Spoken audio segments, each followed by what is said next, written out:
Ashamaa harka fuunee hordoftoota fi kabajamtoota Mulgeetaa Tuubii kan biyya keessaa fi kan biyya alaa jirtanii nageenyi koo kan jaalalaa kan kabajaa bakkuma jirtanitti isin bira naaf haa ga'u isiniin jedha akkam jirtu nagaa keessanii ani nagaa kootii galata waaqayyoo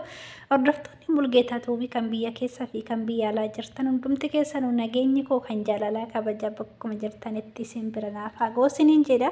akkasuma odoon gara viidiyoo qabadheen ofitti darbiniin duratti warra mana kanaaf haarawwataa subscribe like gochuu hin dagatinaa isiniin jedha viidiyoon irra qabadhee dhufe kaamoo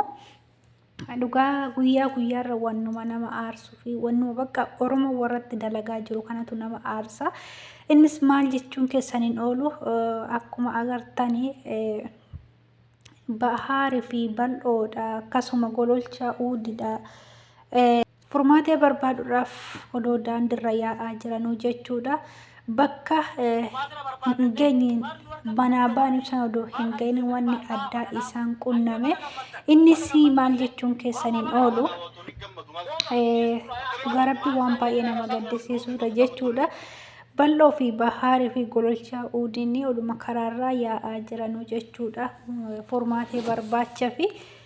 wanni addaa isaa mudate innis maal jechuun keessaniin oolu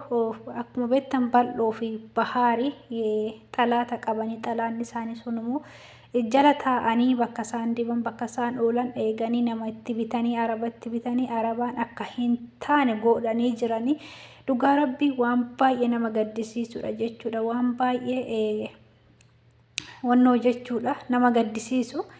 Bakka deema sanii sodoongan wanni addaa isaan qunname akkasitti bahaar baay'ee tokko miidhamee jira arabaan warra kute jedhanii keessattuu hunduma isaaniitirra gololchaa fi bal'oorallee bahaartuu irra miidhame jedhanii miidhamullee gara akimeettiin geessinu dhabnee gara manaa fuunee mana ciibsine jedhanii dhugaa rabbii waan baay'ee onnee namaa cabsu jechuudha waan baay'ee nama gaddisiisu kun hundi kan ta'e maalinni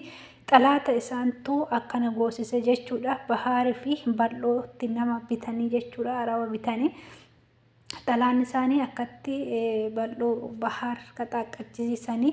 gololchaan immoo na rukutan dudda kana gubbaarra jedhe innillee dhugaa rabbii waan baay'ee nama gaddisiisudha jechuudha maaliif bakka namni kun walirraa taa'aa hin jiru baay'ee waan nama gaddisiisudha jechuudha wanni isaan warratti raawwachaa jiranii innaa akkasitti bahaarii fi bal'oon odoo bakka mana ba'aniif san hin gahin jechuudha odoo furmaatee bira hin gahini furmaatee barbaada odoo deemanuu kan ofiitu dhabanii oolanii arabaan qaxaqqaxamanii gara akimiilleetti dhaqanii dhabanii jechuudha gana manaa dachanii sodaatanii ofirraa taa'aa jiranii isiniin jedha hordoftoota fi kabajamtoota koo dhugaa rabbii waan baay'ee nama gaddisiisudha jechuudha. Maaliif Oromoon walumarratti garagaleetti wal fixaa jira dhugaa rabbii odoo zeegaa biraa taate zeegaa biraatu waan zeegaa tokko hin taane fi akkatti waan hin taane irratti raawwate nutti bite akkas nu godhe jechuu danda'anii garuummoo afaan tokko warri dubbatu warri lammii tokko ta'anii kalaama tokko dubbatanuu jechuudha gocha akkanaa kan irratti raawwachuun baay'ee nama gaddisiisa jechuudha dhugaa rabbii waan na gaddisiise keessa bahaar baay'ee miidhamee baay'ee tokko miidhame jechaa jiranii innaa baay'ee nama gaddisiisa isiniin jedha hordoftoota fi kabajamtoota koo innaa du'aa godhaa fi bahaarii fi bal'oodhaaf illee dhugaa maaliif bakka namni nama bira dhaabbatu kun yoomallee xalaatan dhabu isaan amma obboleettii teenya tana xalaata harkaa fuunaa obboleettii teenya tana bira dhaabbanna jedhanii bal'oonis bahaaris kan ofiisan dhiisanii achirra deemaa jiranii kan isaan qunname kuni nama viidiyoo takka laalee walitti deeman wajjin tura.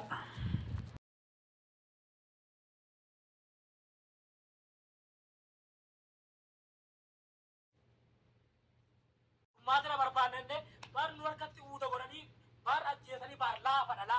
ayyee baga gammaddan ayyee Oromoo baga